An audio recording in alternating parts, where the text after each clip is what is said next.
What's going on, guys? Welcome back to Outside the Round with me, Matt Burrill. Today, a very special episode. I don't have one. I have two guests, the boys from the God Dog podcast and longtime friends, songwriters, artists, guys that have been here in town for a while. We got our boy Jasper Charles. We got Mr. Tyler Chambers.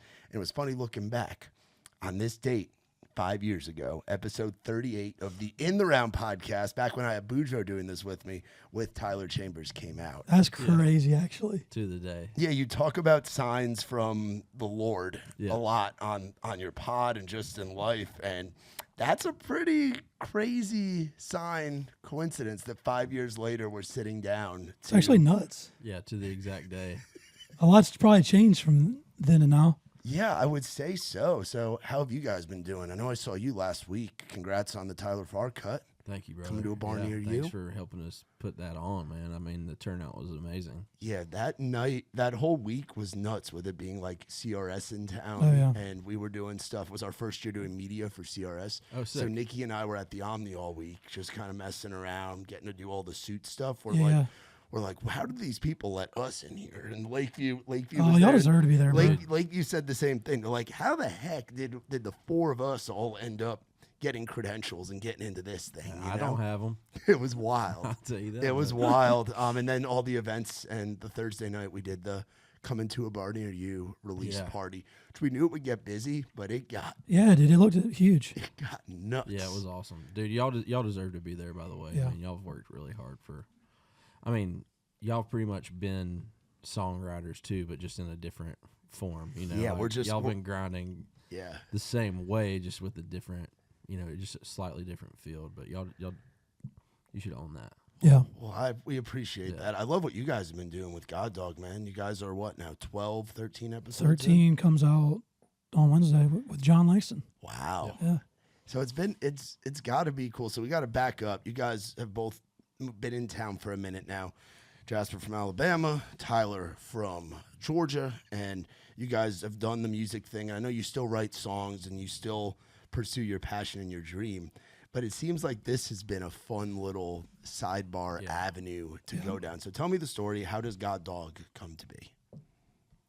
Well, I wanted to start a podcast myself a long time ago. Yeah. Probably 3 or 4 years ago, and bought some equipment, got a camera, all the whole 9 yards, pretty much everything I needed except another person. And I kind of found out real quick that it wasn't any fun to do alone. Yeah. And so I was like, maybe, and it was all faith-based originally also. So I was like, well, if this is something that God wants me to do, I'm sure he'll show me later or whenever that is. And so painted the room, had everything I needed, and then Jasper and I met a couple years later, and he had been doing his own thing called Goalies, which is a faith-based. Oh yeah, I know all about goalies. Yeah, outdoors, Yep. thing. So our paths kind of crossed, and we just got to talking one night, and we both had shared a passion for the outdoors and also what God's doing in our life, and we just needed the same way with like songwriting. You want an outlet for your creativity. Yeah. And, as believers, we kind of wanted something that was like our ministry or our church or something that we could pour, into in that way. And so Jasper came over one night, and he had been praying about doing a podcast with me, and I didn't even know it. And at the end of the conversation that night, I asked him, I was like, dude, should we just start a podcast together? And he's like, oh, my God, dude, you don't know Dude, it was how crazy. crazy this is. But, yeah, so that happened, and we fiddled around with some names for a couple weeks or so, and then finally stumbled across God Dog and just felt right. Yeah. We both have German short-haired pointers. They're Kahala and Cotton, and they look exactly the same, and we love our dogs and love God and want to talk about them both. So it's just kind of where it started, and 12 episodes in, we can dive a little deeper on that stuff, but we've learned a lot, and we definitely feel like God has blessed what we're doing. And even if we only got 15 episodes in, I think that Jasper and I are both really content and just happy to be doing it, because it's fun and it's an outlet, and hopefully we have 1,500 episodes, but it's really been cool to kind of like let your brain be creative in another area too, because we've both been in town for 8 years. Yeah, it's been a minute. Yeah, it's been a minute, so it's been good, but it's not. I would definitely say it's probably more. Jasper does a lot of the heavy lifting. Like he is, we wouldn't be God Dog without Jasper for sure. But we've figured out a good rhythm, and yeah, we try not to let it distract us too much. Take up too much of our time and our energy. But I can say that easier than Jasper can, because every time I talk to him, he's working on God Dog, and I'm like, oh, well, I'm about to eat dinner. Well, you feel like it's a calling, right? Yeah. Yeah, I second everything he said, and I was doing the goalies thing because, well, I've been here since 2016, but then I moved back to Birmingham for almost a year and a half. Yeah, which I didn't want to. That was right when I graduated from college. Luckily, not luckily for the rest of the world, but luckily for me, it was during COVID, so I didn't really miss anything while I was gone. That's when I started goalies, because I was like, man, I've got to do something creatively. Yeah. And goalies wasn't really faith-based at the beginning. It was pretty reckless, honestly. And then as my life started to change and I'd already moved back here, I was like, kind of in the same shoes as him, where I was like, I really want to do this, but I don't have anyone to do it with, and I don't know how to do this content by myself. And is it a podcast, or is it just YouTube videos, or do I just pick the TikTok back up where it was? And I was really praying about, like he said, specifically doing it with him, and he didn't know. So like at this point in time, we had never hung out outside of one duck hunt or Music Room Ministries that we'd been on. We had never written a song together, nothing. And I was just like, you got anything going on tonight? And he said, no, come over and kick it. And the whole way there, I was like, all right, God, like, I don't want to awkwardly bring it up. Yeah. Like, hey, buddy, we've never done anything together. You want to start a whole brand? So I was like, man, God, just give me the cue, and I'll bring it up if you give me the cue. And I never got it. So I was like, I'll just go home and wait for another day. And that's when he brought it up, and I was like, okay, dude, we'll run it then. And it, like you said, it just went from there. But yeah, for me, definitely a calling to want to do a brand thing. And then when I lost my voice, that was the other part of it for me. Was like, when I didn't know what I was going to do about music, I was like, I still got to do something creative and like outward expression on media. So that was another big reason that I wanted to do it. So it's all worked out. My whole thing was like, dude, if RFK can run for president with his voice, I can surely start a podcast of mine, bro. Amen. Amen to that. So your guys' content, it focuses on, of course, faith-related stuff, country music, and the outdoors. Yeah. And fishing, hunting, conservation, all that great stuff that you two know a lot about and have been doing independently of each other, which is why it's so cool to see you boys team up. What has been kind of your favorite part of doing God Dog, whether it's a guest that you've had on where you've gotten a cool story, whether it's somebody that you know really well or somebody that you might not have known as well but got to know through talking about faith and music and stuff like that? The easiest answer that comes to mind for me is like, and I've told every guest this, it feels like every time I'm going through something in my life that week, or like if I'm praying about something specific, that guest comes on unknowing whatever we're going through, and like, dude, something just falls out of them, whether it's a story or their testimony or whatever it is that they were sharing, that I'm like, dang, bro, like I needed this as much as I want someone else to hear it. I feel like I needed it. So it feels like every time we bring someone on, I'm walking onto there filled up from them speaking, right? Like we go in there hoping that it's going to be a good podcast for whoever's listening. I walk out being like, dang, bro, I think that was for me. We've had some really cool moments with a couple of guests that have shared some music stories about their life. I think Ray Fulcher had a killer one, and just listening to his story about all the Luke Combs cuts, and Connor Smith had a lot of wisdom to share, and that one was really big. But yeah, I think for me, it's really been like, dude, sometimes it really is just like God's in the room while they're talking, and I'm like, it'll catch both of us off guard where we'll both be like, I don't have anything to say right now. Yeah, I agree. I could say the same thing. I think it's been really cool too. Like, even like just getting off the road with Dylan the past couple of weeks, the number of people young people specifically that I've had approach me about God Dog. And to me, it's like, okay, that is the coolest thing I can do through my career of music. Is like, of course, it's sick if people listen to our music. Yeah. But it's even cooler that like we get to, share the gospel with people, and then through my music, they're also getting that kind of like dynamic when they come, if that makes sense. Yeah. So it's almost like a double whammy of just my heart, our hearts, and what the idea behind God Dog, and it's just cool to see God like truly putting His hand on the conversations that we're having on the microphones in that studio, and because we talk about this all the time, but we started that to like kind of advise our younger selves, like how smart were you at 16? I don't know about you, but I was pretty dumb. I mean, I got sober at 21, so that Okay. tells you all you need to know. Yeah, so we probably had similar, we all had similar experiences, Yeah. and I don't think that, at least my parents, they were always like, I was so hard-headed that I wasn't going to listen to them if they told me to do something. I had to find out the hard way for myself, I graduated from the school of hard knocks, for sure. I have a master's degree. But, like, I do think we're in a position of influence, it might not be crazy, but, we have this opportunity to share our music and have people, like, at least act like they respect what we have to say about some things. So it's like, along with that, why do we sing songs about the things that we sing about? Why do we care about writing the songs the way we write them, and why, Yeah. all that stuff? So like now we get to establish a reason behind all of those influences in our creativity. So it's just, I think I could go down the rabbit hole all day about it. I could too.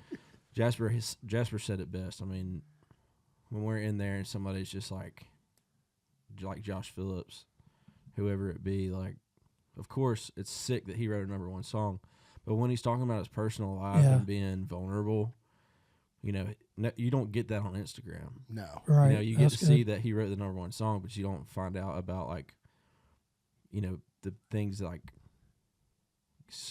withdrawing on your parents' couch and then becoming sober and then writing Dirt Cheap. Yeah.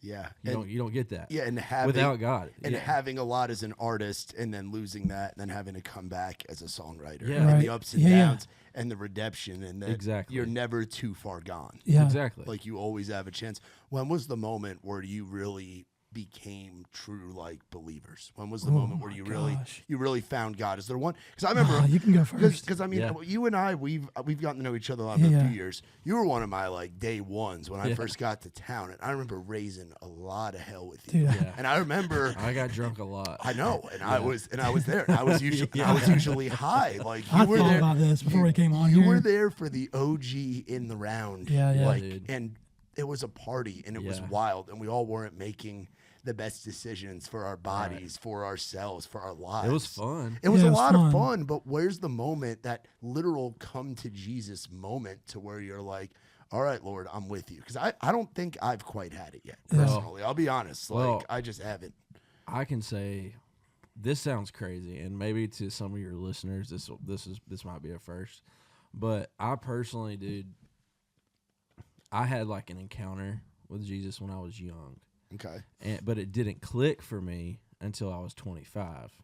There was literally like a decade in between. I actually had like a vision when I was like 15. Okay. So what Just was like a dream. what was this vision? If you've talked about this on Oh, the dude, pod we haven't even talked already. about it on ours. Oh, Yeah. okay. No, I haven't, but I'll tell you. Just because it's my testimony. Yeah.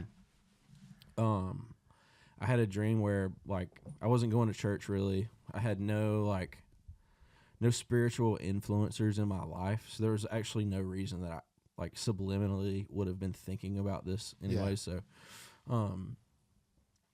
yeah, I just went to bed one night and had this dream where I was like in a building, and I just literally had like the weight of the world sewn like on my shoulders, like woven on my shoulders, and I was climbing this building, and finally just like dropped to my knees and found this window, and God help me tell this, but I was looking out, and I was just sobbing, dude, like my dog just died, crying, and I just felt heavy, and I looked out this window, and I saw this man, like, floating in the air, and immediately, like, without any communication or anything, I was like, well, that's Jesus, 100%, that's Jesus, and he, like, almost, like, floated over to me on the window, and he just smiled at me, and, like, through telepathy or like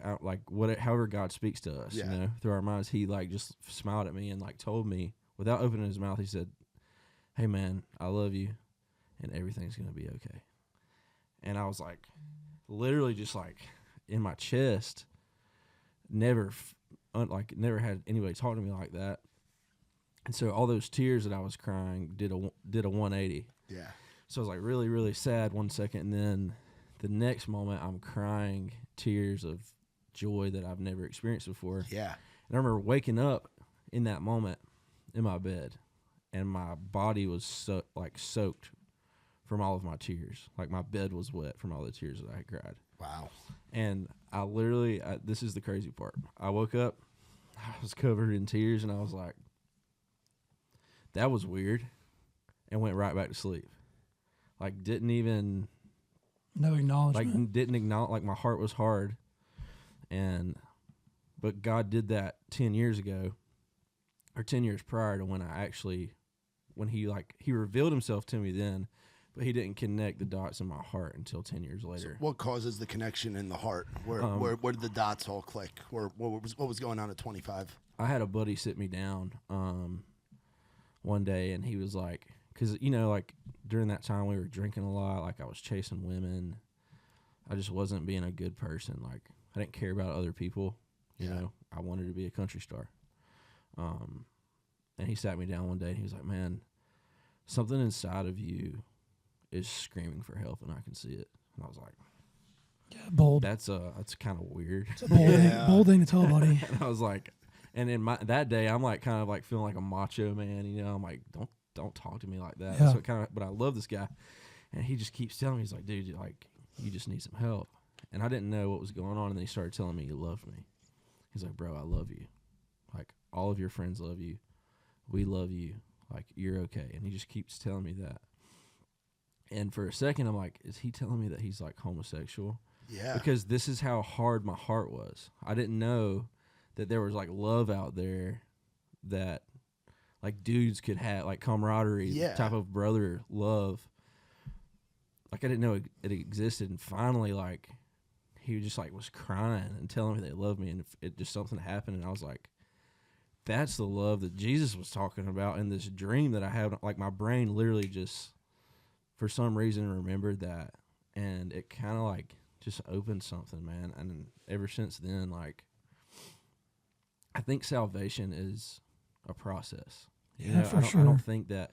I think that once you're saved, you know, you have to have a repentant heart. But like, I think it's just such a long process, man. I think God's after all of us, and we just have to allow Him to catch us, you know. Yeah. But that's kind of a long-winded story, but that's my experience. Oh, dude, yeah, I can see it. Like, It's crazy. And it's funny. It's wild knowing you prior to that to seeing you post that, man. 'Cause it's clearly affected you and impacted you in a positive light. I mean, look at where you're at now. Yeah, man. You know, it's all by God's grace, dude. For sure. it's amazing stuff. Now, what about you, Jasper? Yeah, it's so funny though. I'm laughing because it's funny to hear him say like, I thought this dude was homosexual. Yeah, because that's what we all. Would the think. reason it's funny is because now I didn't know Tyler back then. We didn't know each other. We've known each other for like a year and a half now. That's it. Yeah. Even though we were probably bumping elbows at Losers or something 7 years ago, but Yeah. it's funny that he says that because now, like when me and him talk on the phone, bro, he don't hang the phone up without saying "I love you" before he hangs the phone up. Yeah, you tell know. everybody I love 'em. So it's funny to hear him say that. And be like, I thought this dude was like gay, and now he's the one telling everybody "I love you." You know. Yeah. It's powerful. Yeah, my story's not as I don't have the dream thing, but I mean, he kind of hit it when he said it's a process. I feel like I've been a work in progress since I probably came out of the freaking womb, and I still am for sure. But my dad is full blown Catholic, mom Baptist, so that was an interesting way to grow up. We kind of bounced around churches every Sunday because they didn't want to go one way or the other. Like my dad is still Catholic, my mom is still Baptist. Yeah. They still go to their separate churches, and they're not divorced. So like growing up, it was we went to one or the other on the other Sunday, and then we just for a while maybe we went to one, and then maybe 6 months later we were back to the other. Two extremely different ways to worship. And my dad's full blooded. Yes. My dad's full blooded Italian. His whole family's Yeah, Catholic. I see the horn on Yeah, you. yeah. So that was interesting, but Hadn't quit the nicotine. Oh, I Yeah, was gonna yeah. say if you want something, I got this too. If you Are don't want to dip in those Jasper's. the The Zemos. Is that what's his face's No. company? They've been mailing them to me. So if you want one of I'll- those, I'll steal his. you'll steal his. Thank Okay, you. cool. Well, you want one of these later. I don't feel bad about stealing his. Well, they give these to me to give to people. Okay, perfect. I don't pay for Perfect. these. They send them to me. So Sorry, take it. Jasper. No, you're good. I'm dude. sorry to interrupt. interrupted. It's all good. Yeah, it's all good. So, anyways, grew up Christian from the get-go. Was baptized as a baby. That whole thing. Went through confirmation classes for Catholic. All that. Yeah. And I think, in high school there was definitely a point where I felt pretty on fire, and then that kind of faded out. I was pretty reckless in high school, drinking, partying, staying out late, the whole nine. Birmingham, Yeah, man. dude. You know Birmingham will do that. You know to how it is. You've been down there enough times.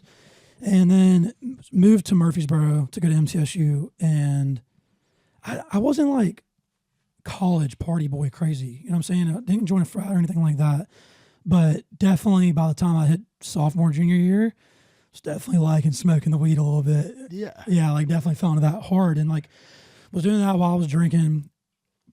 I probably already had some anxiety going on before then. But then it got like really bad. Towards the end of my senior year, I was like just super depressed, super anxious. Like I said, I moved back to Birmingham. When I moved back to Birmingham, that was 2019, for sure the lowest point in my life. Like super dark, super depressed, just like not good. And that probably lasted until 25, 6. So 21 to 26 sucked for me mentally. And like 21 through 24, I was pretty like, I wouldn't say I never did not believe in God, but I was probably pretty close. I was just like, I overanalyze everything. I question everything to the deepest possible realm you can go in. Yeah. And so my mind started doing what everyone's does of like, how could there be a God? And like, if there is one, how do I know he exists? And like, where's the proof and where's the evidence? And kind of similar to him, where like some things would happen that now looking back were like clear signs that during the moment I'd still be like, that's not enough. Like, that's not enough for me to be fully convinced. I need more. I always needed more, always needed more, which I guess kind of helped because it made me dig. It made me dig deep and like try to find answers about the crucifixion and read books and watch movies and listen to podcasts. And I think a lot of that helped, but my whole thing has for sure been a process of probably trial and tribulation. And I think 26, I just turned 28 in October. 26 was when it finally like, kind of like him, I had a moment where it kind of was just like, bro, I've got to make some life changes for sure, because I went through a breakup. After I went through the breakup, for some reason I realized I've been drinking since I was 15 years old. Okay, so we're on an 11-year run right now. That's probably got a lot to do with my anxiety or depression and the weed and like other vices or pornography or whatever. Yeah. I just had this eye-opening experience of like, dude, I have so much darkness in my life. I've got to start trimming some fat. And so 26, I didn't drink for 11 months, and that was the best thing I ever did in my life. I rarely drink now, and when I do, I still hate it every single time.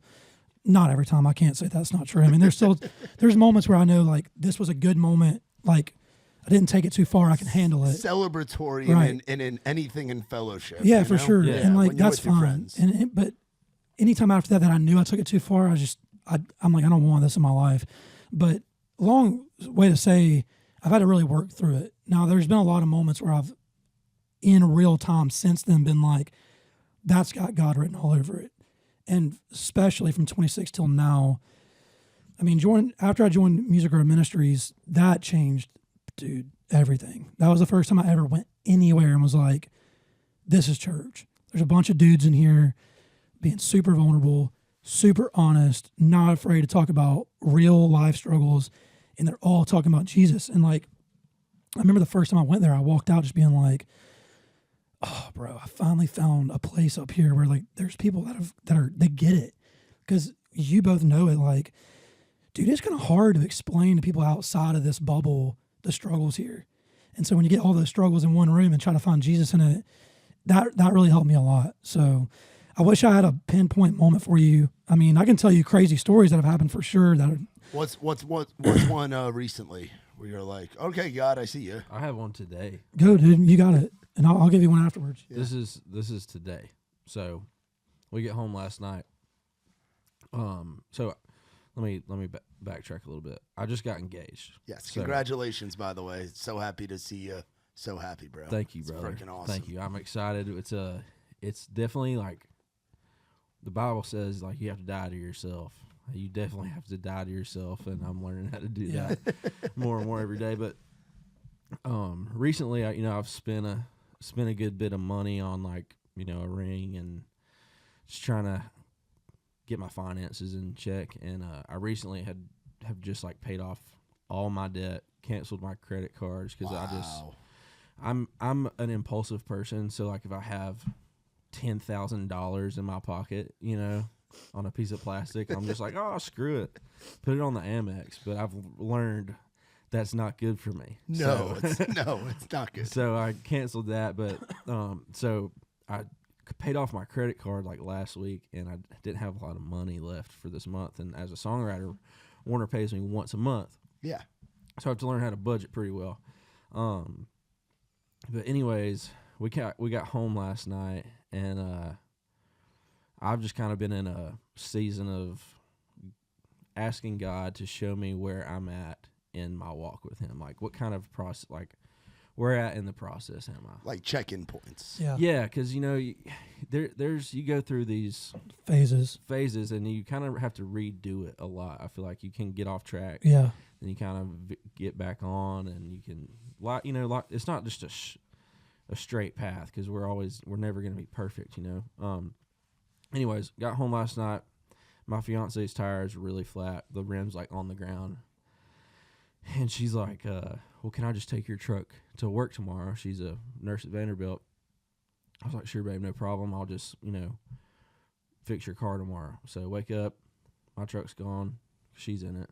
And then I have an old farm truck that I use for content. And I was like, well, Matt Mohair asked me to write this morning out of the blue. And I was like, sure, I'll just hop in the farm truck, drive down to town, and figure it out. So I get in the truck, and I never pray over my vehicles. I've literally like never had the need to pray over a vehicle, but I was like, God, I don't know why today feels like the day, but I'm just gonna pray over this truck. Like, please let me make it to this right. And I get to the 24/40 split, and I think one of my spark plugs or something came loose or something, and my truck is just shaking on the interstate. And I'm like, really, God? I just prayed for this. And so I get over on the side of the interstate, and I'm like, it dawned on me, I don't have any money. I don't know what I'm going to do. And so I call Matt Mohair, and he takes me back home. And while I'm on the way home, this guy messages me on Facebook, and he's like, hey, man, you still selling this camera lens for $400? I said, I'll give you $50 off if you come pick it up today. And so he meets me at the house. Have to pay a tow truck like $200 to go get it, take it back, take her car to the shop, fix the tire. And I'm looking at my bank account later today. I'm like, God did this so that He showed me that even if I don't get like what I'm praying for, He's still going to provide. Yeah. And then we come here, you ask that question, and also we come to find out that 5 years ago to this day, I was on the same podcast. We released that episode. Yeah. So no one can tell me that God's not real. Yeah. Like, and you have enough of those like moments in your life, and you just really, when you pursue Him, and the Bible talks about it, man. When you search with all your heart, Yes. that's where you will find Him. And but you really have to. Like He holds you to that, and it's so hard to like put Him on the throne of your heart every day because we have idols, man. Yeah. We are human. Like God dog can be an idol, music can be an idol. Your girlfriend, your fiance, your wife can be an idol, but He's a jealous God, and He wants you more than anything in the world. So yeah. I think that's like a good, it's great, crazy story. I mean, it made me think that like when I was trying to give you my answer, my whole thing was a process, and I should have said that He's really accurate about it's so easy to fall off the path, and that's been my journey. Is just like the thing is like I finally reached a point where I was like, I'm just going to submit. That's where I should have ended my story. It took me a long time to just say, okay, if it walks like a duck and acts like a duck, it's probably a freaking duck. Yeah. That's how many times God was doing it for me to be like, okay, I'm going to submit and just accept that my brain's never going to figure out all these answers that I'm searching for. Like, there's a lot of answers, but some of them are just not there. Yeah. And I've got to accept that I'm going to have exactly what faith is. I'm accepting this, even if I don't get every single little pinpoint answer I need. And then all those moments start showing up, and once your brain finally submits, you are able to look out and go, like today, someone else might have written that off as like, whatever, I got the money and never thought about it again. But he's looking at it like, no, that was God providing for me. Yeah. And I'll give you an answer for mine, like recent thing. This is, for me, I think humbling. Like, I've always tried to do, over the last year at least, I've tried to be better about fasting spiritually, not for health reasons. And I've probably done a 24-hour fast twice. One I did with him, I did one separately last year for myself. But a couple weeks ago, I was like, no, I'm going to do a bare minimum. I want to hit 48. And I did that. And on down to the last hour, pretty much of my 48, right before I broke it, one of the things that I was fasting over was my voice. And dude, it was just so crazy. I think I told him this, but I know I told Sydney, like I was praying out loud in my house about my voice. And it was the first time since my vocal surgery that I knew, hearing it, that I was like, dude, my voice sounds better and stronger than it did before my surgery. It doesn't now, but in this moment of me praying out loud, it was like my brain recognized like my voice for the first time. And I was like, it was so humbling that I couldn't talk. And I was like, I literally hit my knees and thought to myself, like, man, talk about being humbled by God. Like, you're sitting here praying about your voice coming back. It feels stronger than it ever has, but you can't even use it. Because I was just so in awe of like feeling God around me that when I got on my knees, I was like, it's not even about my voice coming back. It's just this moment of like having God's presence in my life. I care about that. That's what I'm actually after. All these other things that I care about don't matter at all. And like when I got up, I just remember thinking like, bro, I want to never not be in this moment. And then I ruined it the next day and, messed up and had 1,000 moments I didn't feel that way. But that was for sure one of those ones where I was like, that's humbling, bro. Do you ever feel like you've had like a God moment or like encounters in your life where you're just like, I don't know what's going on here, but I can't explain it, and I don't think it's like me. I'm trying to think because I mean, like You're sober, right? I'm sober, so yeah, the higher power moment. So there's something driving that. Yeah, and it's like the way you're talking about ministries, about Music City, Music Row ministries. The way you're describing it sounds like my experience is in AA, and I've had guys and girls on here before that have gotten sober and have said that they wish that church for them growing up is what AA is for them now. Wow. Because it's all fellowship at the end of the day.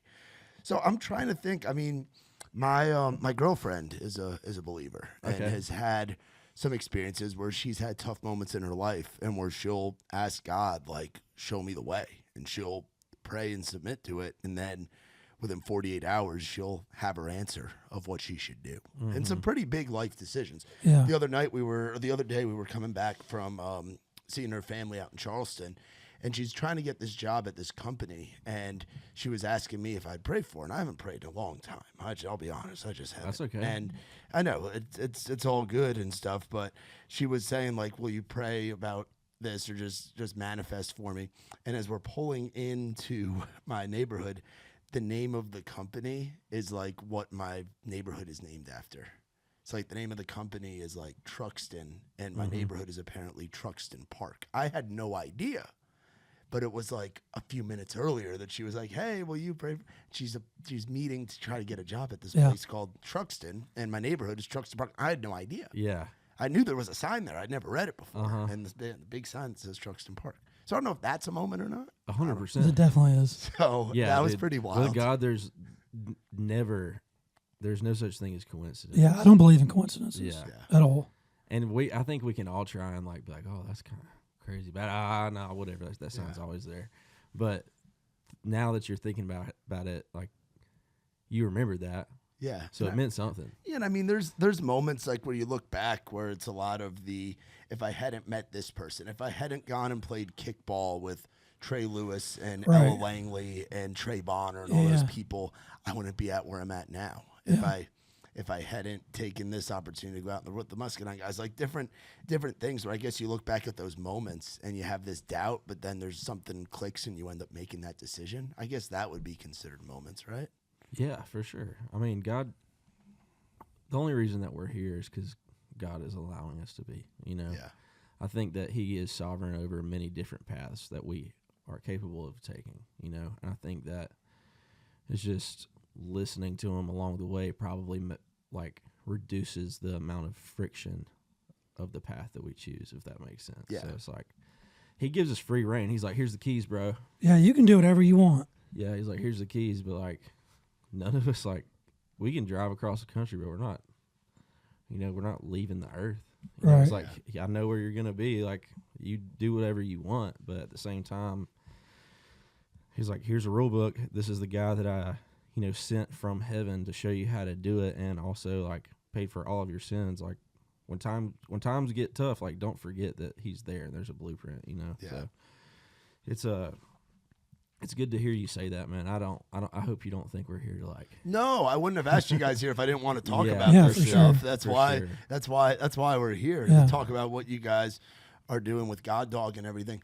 You were talking about the guys and girls on that you were meeting on the road on the Yeah. Mid-20s Crisis Tour, which, by the way, it's so cool to see Dylan and you and Brian all on the road together and doing this from when I first met you guys, like pre-COVID to now.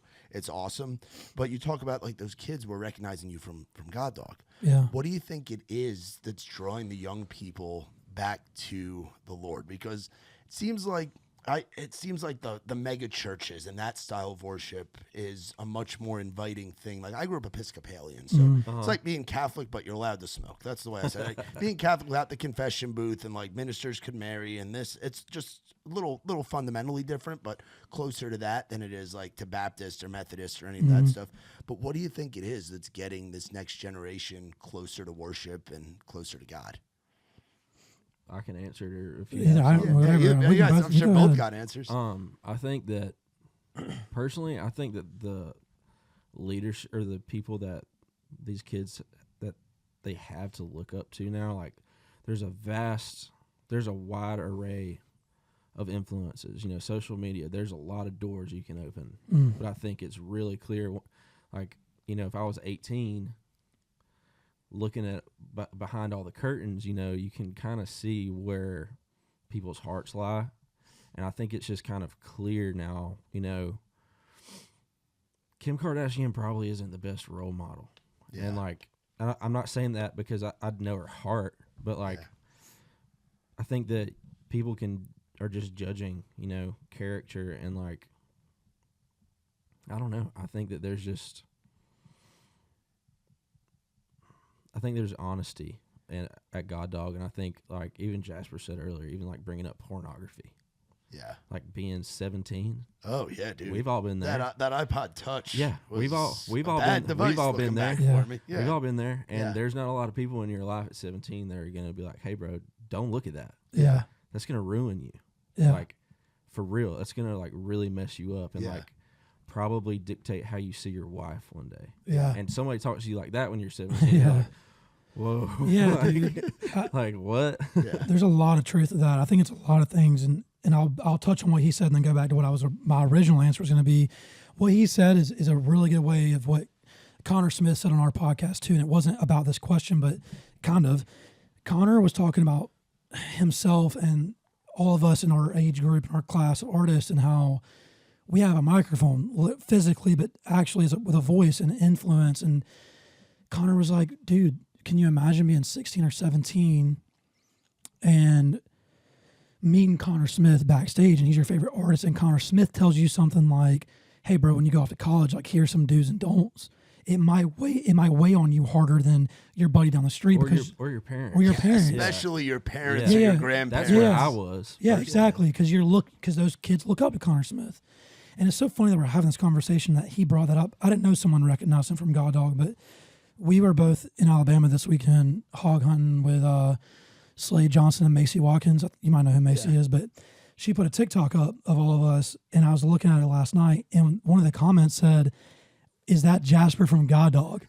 I don't know who he is, but I was like, my girlfriend was with me, and I was like, this is crazy. Like, that's the last thing I would have ever thought. Is that a sign, though? You think that people? Yeah, she even told me that. That that's a sign from God as well. You Well, think? I didn't think of it that way, but when I told her that, she was like, that's amazing. Like, you see, like, the impact that y'all's podcast is making. That's a sign to keep doing it, Yeah, even yeah. though it's like one comment. You guys aren't doing it for personal recognition. You're looking to tell stories. Yeah, well, I'll tell you right now, there wasn't one comment on there saying, is that Jasper from Jasper Charles Music? You know what I'm saying? But another thing, too, that I think could be the thing is, because of social media, we as a population have such access to all the craziest things in the world going on right now. Yeah, all of it. And I think it's making a lot of people question, like, their own life. It feels like every day of the week the world's going to end tomorrow. Yeah. And so I think a lot of people are having wake-up calls of, like, maybe I should think about what happens after I die. And so you got a bunch of, people with influence that are talking about life and Jesus and what happens afterwards and what it means to accept God into your life as you're scrolling through the world ending. And so I think it's making a lot of people gravitate towards that because they want the answers for their own life too. I mean, I'm doing it. You know what I mean? I'm stopping to watch the video of the world ending and then I'm swiping the next one and it's another Bible verse. Philip Anthony. Yeah, it's Philip Anthony Mitchell getting on it, bro. So I think that could have a part in it too, Yeah, I completely agree. Yeah, is there a certain, I'm sure all of it, and again, I'm not fluent in this stuff. I got confirmed and did all that. I mean, but we're it's not like, theologists, yeah, bro. I know, but you guys like read scripture on the regular and are like active in your following of Christ and all of that. Is there a certain line within scripture or a certain verse that really stands out for you either right now or all time? Because I'm sure every day it's like, I look at it like sobriety where you work different steps as you're going along. And even though I'm coming up on 9 years of being sober, there's certain times where I'm like, okay, I got to work on step 3. For sure. I got to work on step 2. Oh, I got to apologize. Like there's all the different things in there. Like right now, actively, what's a line or a gospel or something within the good book that kind of stands out to you? Just where you're at. You want me to go? You can. Huh? I'll give you a couple and I'll make them quick. I mean, the one that carried with me the longest is Mark 9:23. It was my first tattoo, and it's anything is possible in him who believes. And at first, I definitely was taking that to heart of like my dreams, right? Like I can go through these things. And probably 5 years after I got that, I read the very next line, which made it make more sense. I was like, man, I should have got that one tattooed. Mark, it's the very next sentence is, I believe, but help my unbelief. Yeah. And I was like, man, that probably weighs harder on me than anything is possible. How do you interpret that? I think I look at it in faith wise because that's how it was written. It's like, I believe in God, I believe in Jesus, but man, my brain is really good at doubting. You know what I mean? And like, I want to have more faith. If you look at some of the passages in the Bible, like the woman who couldn't stop bleeding, right? Like she had so much faith that she said, if I can just touch Jesus's cloak, I'll be healed. It wasn't if I can see Jesus. It wasn't if I ask him to heal me. She had so much faith that she was like, dude, if I can just touch the freaking cloth that's touching his body, that I'm healed. Like, so when it says, I believe, but help my unbelief, I think it's that doubt part. And I'm like, I want the faith of her.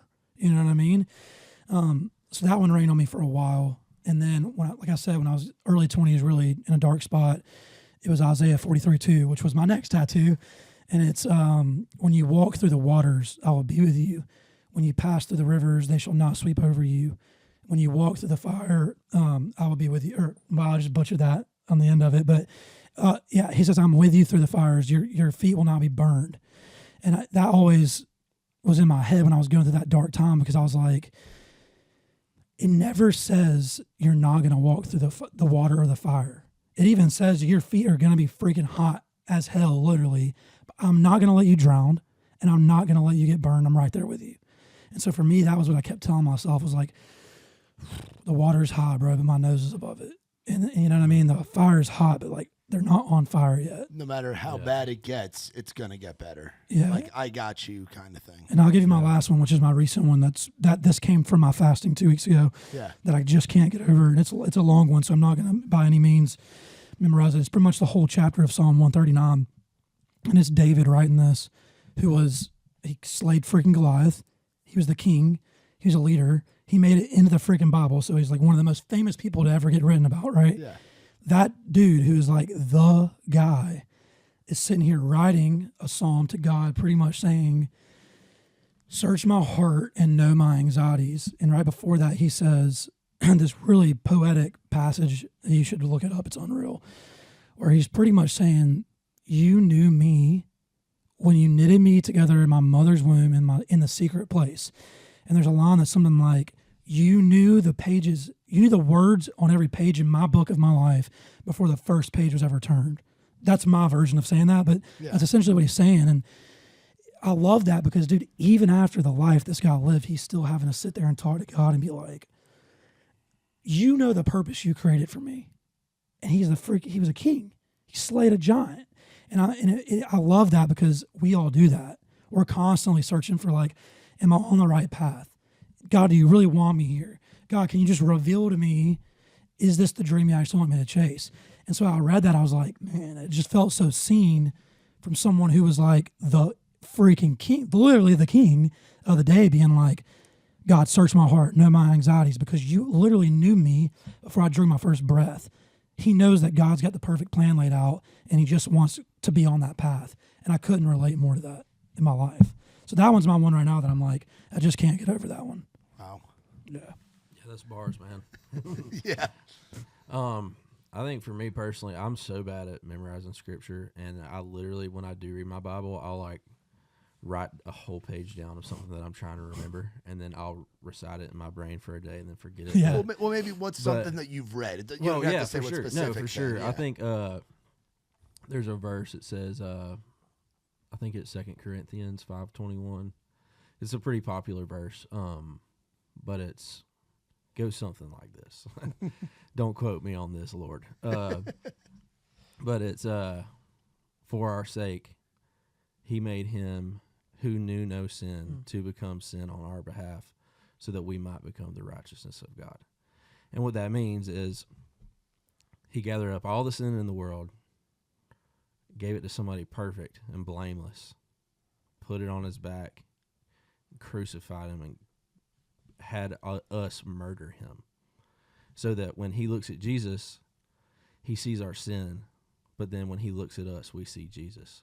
So, God hates sin every day. Whatever we do, like whether it's flipping somebody off in traffic or like being sharp with your wife or, looking at something you're not supposed to or whatever it might be, God hates that, but he has it for good reason. And it's not that he hates us. And I think that's where the fire and brimstone, like, preaching kind of gets mixed up where like, oh, God hates sin, so I'm so sinful and he hates me. Yeah, that's not what's going on. It's a God that you need to fear versus there's a difference between fear and respect. Yeah, fear of the Lord is where wisdom begins. Yeah. And that's for good reason. It's just like your daddy. Like, probably shouldn't lie to my dad because, you want to have that relationship with him where if you do something wrong, you can say, hey, Dad, I messed up.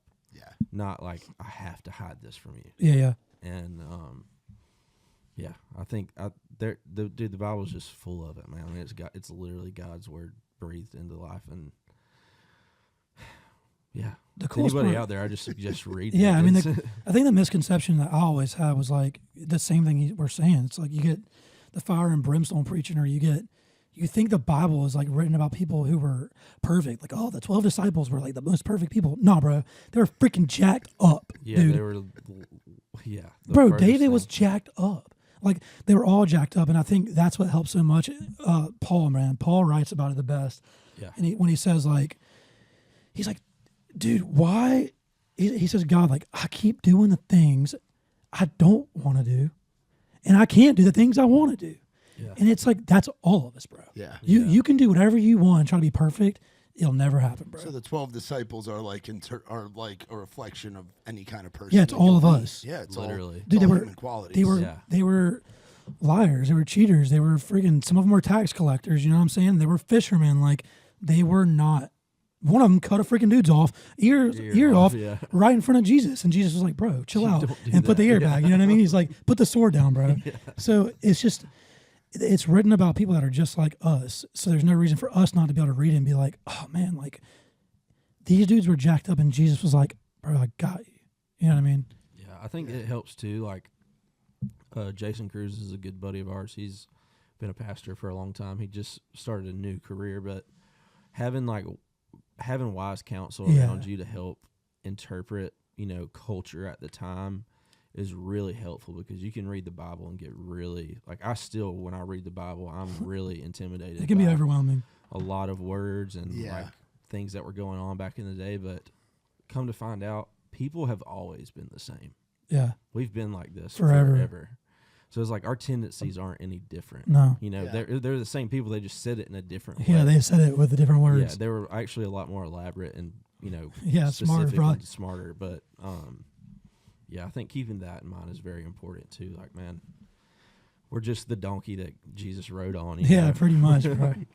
Yeah. Now, what are some goals for God Dog? Like, you guys are now getting ready to drop episode 13 with our good buddy Langer, John Langston. Yeah. Where do you guys kind of see this going, and what are some goals now being? Well, we got to have this you far on in? next. Yeah. Yeah. What an episode that would Yeah, be. we'll swap mics, bro. We should do it. That'd be wild. I'd be down. Let's do it. I would 100% be down. But what do you guys have as some goals, and what's really the true mission of showing faith and lifestyle and music? Jasper's gonna answer that way better than I will. I mean, we have the same goals. I mean, I think there's small goals and there's big goals. I think if you're looking long term, we'd love for it to turn into something that never dies. You know what I mean?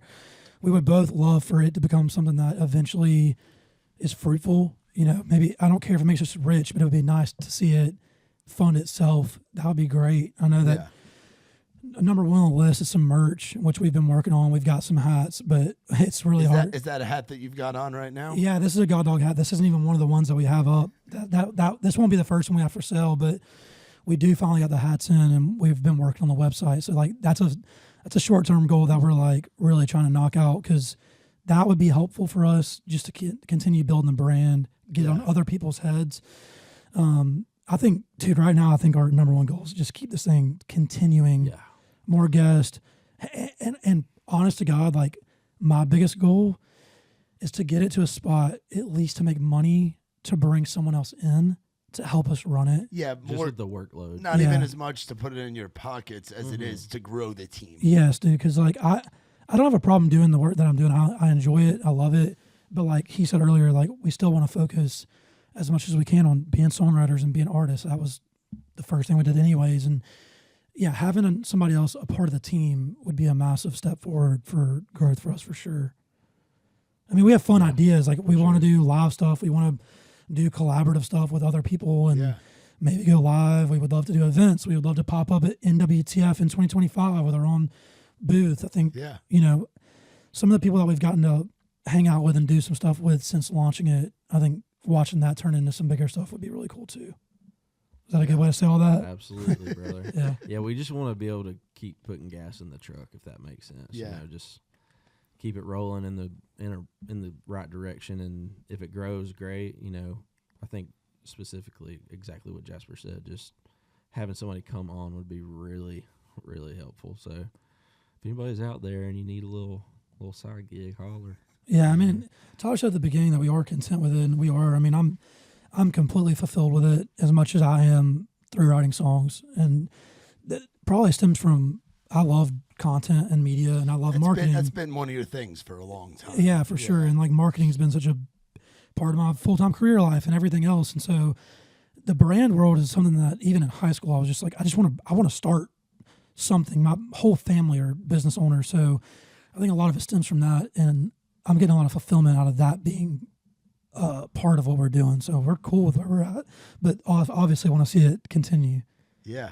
The way you said, we want to put some gas in the truck, you just speak in country songs. Yeah, he does, bro. Like, you just He talk. does, dude. If you want to know how to write a country song, just have a conversation with you. Like honestly, like, it's wild. Yeah. How has now your connection with the Lord, your connection in faith, doing this mission, because that's really what it is it's a mission what you guys are doing. You know, you're spreading the good word through fellow folks in the music world and the outdoor community, through an encompassing brand, and that's what it represents, is how it all kind of connects to each other. Have you seen a change in your songwriting since you've found this relationship with God? Yeah, it's definitely I would say I've just doubled down on it, because you know, you have to believe in yourself to move here. Whether, you know, some people are saved when they move here, some people aren't. You know, I wasn't, but I believed in myself. You know, I was like, oh, like I can do this. And Yeah. then quickly you find out that like maybe I'm not the most capable person on the planet, you know, and then you're like outsourcing to buddies or, you know, finances is one thing, but when you start outsourcing your faith and your belief and what drives you to continue to go in a direction, when you outsource that from God, you know, there is almost like a ignorant bliss that you can get, but it's not like the ignorant bliss that you had when you moved here because it's in yourself. Now you're just like, well, I know like God put this on my heart and I've acted on it and he's blessed me this far, so I'm going to keep going until he tells me to stop, or something is like abundantly clear to me that this is not what I'm supposed to be doing. And you know, if that comes, so be it. It's not necessarily what you want. Yeah, I meant too, like just incorporating your writing style in faith. Yeah, I think it definitely has. I think for me personally, you know, there's days when you get in a room like with me and Jasper and my buddy Damon, you know, really any of my buddies are pretty much down to write like a country faith-based song. Like I just put out a song called Jesus Went Down to Georgia.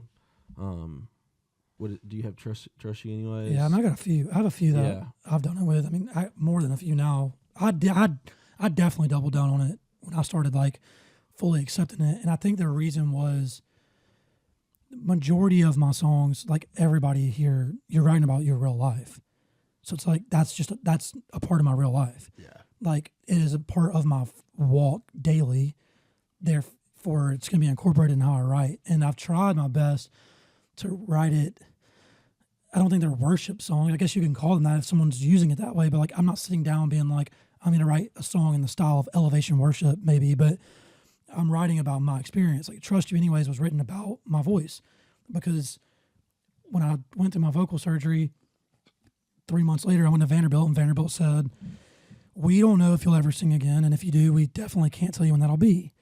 And so I immediately went home with pretty much no voice and started writing Trust You Anyways, which was my song directly to God saying, whatever happens, I'm going to trust you no matter what, right? And I was writing it kind of about me, kind of about Job in the Bible. Job had a terrible life for a while, and Job still said, regardless of all this, I trust you. And so I was like, okay, well, regardless of this problem, I'll trust you. And prior to that, I had already put out Nowhere Prayers, which was definitely more country than it was Christian, but it was still crying out to God. Yeah. And I had some other songs like Bird Dog in the Bible or Everything Under the Sun. Those were all faith-based country songs.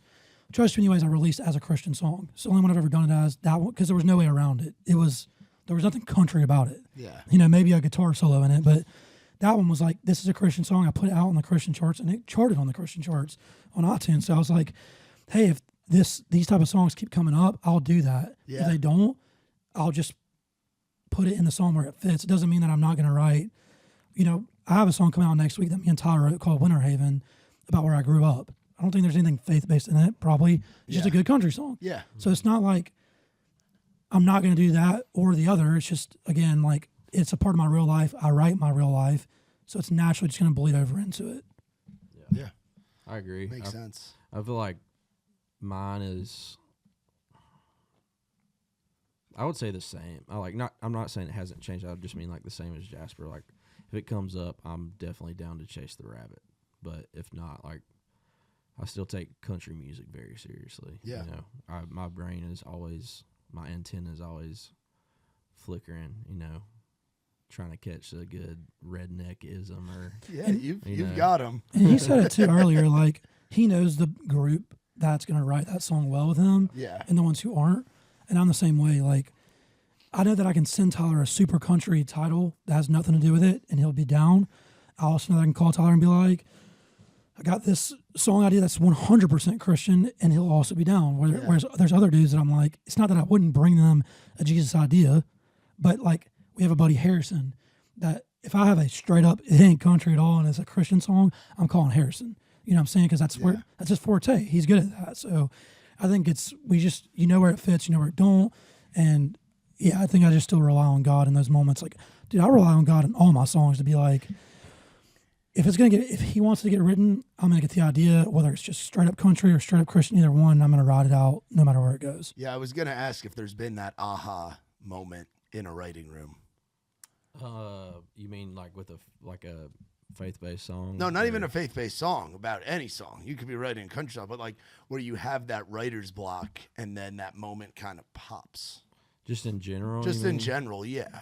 Yeah, I mean, I feel like all the time for me. I'm more like a gumball machine. You know, you just got I keep putting a quarter in and a little... The lyrics just don't stop with you, man. A little I love it. something comes out. Sometimes the quarter gets stuck, and I have to shake it and kick the machine for something to fall out. But I have those moments often where, you know, everybody in the room's like, "Yeah, Tyler, that's what we've been saying for the last 30 minutes." It just took me that long to get there, but yeah, man. I mean, I think that's the beauty of songwriting. Also, the magic, like the pursuit of the idea. You know, making sure that you're staying on track and writing to a hook. At least that's what in Nashville. You know, that's the Nashville thing. We could definitely write. You know, there's a lot of guys nowadays, like since Tyler Childers and Zach Bryan, those guys have, you know, popped off. They have opened another door. It's always been there, but it just hasn't necessarily been pursued in the way that it has in country. You know. Yeah.